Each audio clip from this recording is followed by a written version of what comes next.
Today we're just going to do a quick tutorial on how to texture your mesh in Blender 3D using the UV Unwrap tool so it doesn't repeat faces across your mesh.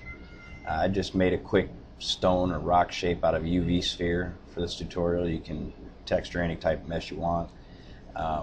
First off, I'm going to select my object. I'm going to go into edit mode, and if yours isn't selected like this and it looks like this, the hotkey on your keyboard is going to be A, and this works in edit mode.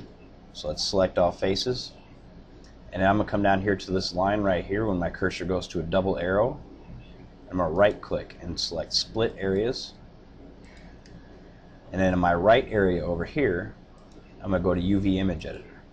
Now this is where we're going to load our image up, but first we need to unpack our UV. So we're going to go over here to mesh, UV Unwrap, and sometimes you're going to have to choose different options down here. Since this is a sphere, we're going to go sphere from view. But if you say had a picnic table that you made out of cubes in here, I necessarily wouldn't use cube projection. I would use Unwrap Smart Projections. You might have to play around with which one of these settings, but right now we're going to pick sphere from view for a sphere mesh. Over here you notice it unwraps, so we're going to go down to our image, open, and then just browse to where our image is. I'm going to use a brown rock texture.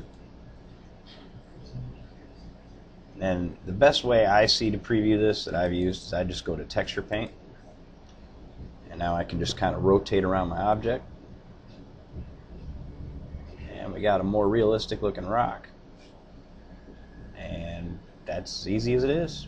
Have fun, enjoy, and play around with it.